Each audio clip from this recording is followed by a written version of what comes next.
Now and then, someone comes along and reminds us of how little we're doing and how much more we could achieve through hard work and consistent effort. You've probably heard stories of people like that, ordinary people who made themselves extraordinary by mastering one thing to the point of perfection. No, I'm not talking about Batman.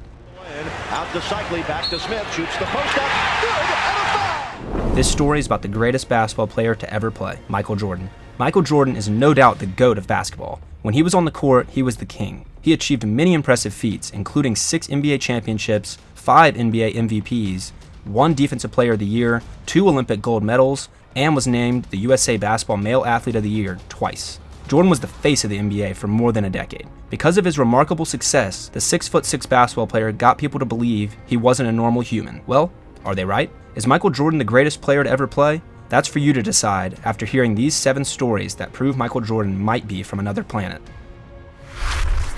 Number 7. The comeback against the Bucks. The second game of a home-and-home series against the Milwaukee Bucks was Michael Jordan's 3rd game as a professional basketball player. The Bucks, winner of 7 consecutive division titles, were a consistent powerhouse in the 1980s. The other teams feared them, and Jordan's team had a good reason to fear them that night too. For the majority of the game, the Bucks had the lead. There seemed to be no chance for a comeback, or so they thought. Determined and composed, Jordan did the impossible that night. As the game neared its end, Jordan made several key plays that helped him score 22 of his game-high 37 points in the final period to lead the Bulls to a 116-100 victory. Jordan drives again.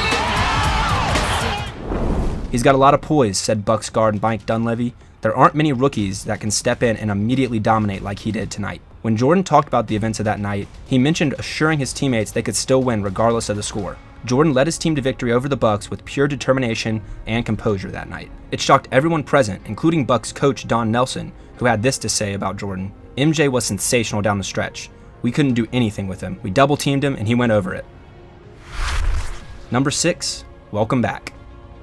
Michael Jordan retired from basketball and the NBA 3 times. During one of his retirements, the star basketball player decided to try his hand at baseball, a sport he hadn't pursued since he was a teenager. Around that time, fans wondered how a person at the height of his career could give it all up for something he might not be good at. And at the height of his career, how could he give it all up? He did the unthinkable when he walked away, knowing that millions of people would be watching his every swing, throw, and fly ball. Do you think ego played a role? He felt bored, perhaps? That answer is no. Jordan wasn't dumb, nor did he think he'd be successful at baseball because he was successful at basketball. Ultimately, Jordan craved another challenge, and when it didn't work, what he did next stunned the world. He returned to basketball and proved to the world that he was still at the top of his game. Sees the double team coming and just goes for it. Jordan scored 55 points and ended up winning by a landslide. Jordan stunned everyone once again as the game was winding down. He got possession of the ball with a second left and fouled Bill Winnington open for the game-winning assist. When asked about the game, Winnington commented, "It's safe to assume that Michael Jordan is the only player in the world who can pass as his biggest play of the game and still score 55 points. What he will do next is completely unpredictable." Do you agree with Winnington? Number 5. Numbers don't lie. Numbers are never wrong, or so the saying goes. Think of great basketball players like Magic Johnson, Larry Bird, and Charles Barkley, then think of their impressive records on the court. Thanks to the revelation of the Seagram Sports Awards, I'm here to tell you none of them came close to Jordan's numbers. The former Ginger Ale Consortium rewards outstanding athletes in several sports. To know who truly deserves the recognition, selection for the awards is done using a computer formula that considers scoring, field goal percentage, free throw accuracy, Got Livingston in his right horse, Grant in his left. Goes inside. Classic! rebounds, block shots, assists, and steals. Michael Jordan easily won the award for basketball with a computerized score of 80.81, beating Magic Johnson's 75.61, Larry Bird's 75.58, Hakeem Olajuwon's 73.74, and Charles Barkley's 73.09. Number 4. The All-Star Game.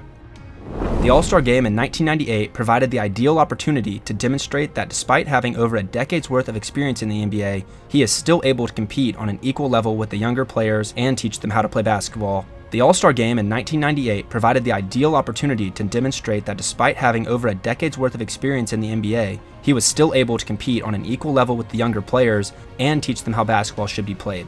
And boy, did Michael Jordan school them. Against McGee, right of the lane, leans in, hooks the shot, no, tips it! The game was held at Madison Square Garden in New York City and featured 4 All-Stars from the Los Angeles Lakers, including Shaquille O'Neal and the late Kobe Bryant. Michael Jordan earned MVP honors at the game, scoring 23 points, grabbing 6 rebounds, and dishing out 8 assists. Michael Jordan against McGee. Right of the lane, leans in, pumps the shot, no, tips it! This would be the third MVP award collected by Jordan.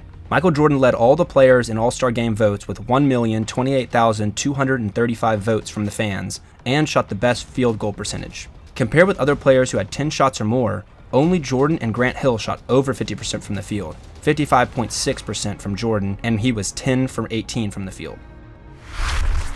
Number 3. The shot.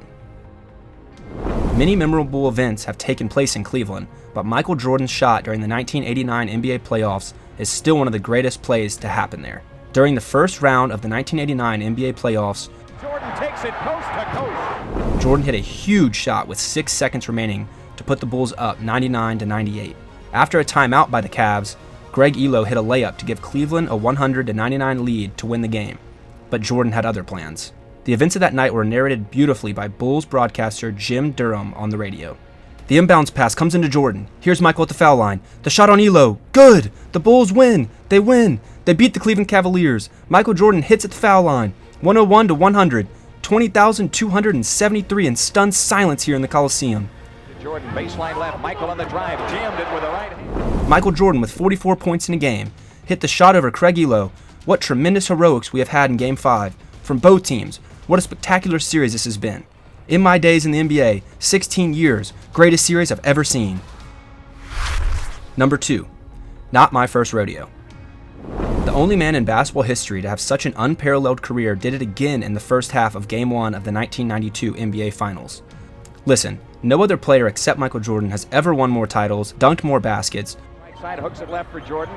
Michael in deep, scoop shot around and in. received more endorsements, and handled it all like it was another Tuesday. On the night of the 1992 NBA Finals, Jordan hit a record 6 3-point shots in the first half of Game 1, and as if to let the crowd know that it was nothing new to him, he shrugged. Some called it a cocky move, but most people saw it as a God move. Number 1. 1996 NBA title. There's no better example of a time that proves Michael Jordan isn't human than the 1996 NBA title. In 1993, Jordan's father was murdered, which forced his first retirement. Nonetheless, when he returned, he came back more determined than ever to make the Bulls the greatest team in the history of the NBA. In 1996, he did just that, and the Bulls went 72-10, an NBA record that stood until the 2015-2016 Golden State Warriors, Now to Jordan. Michael in from the left side, jammed it right. who failed to win the championship that season.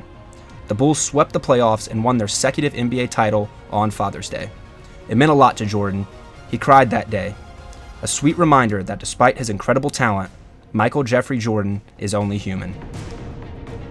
Don't forget to hit the subscribe button for more content like this.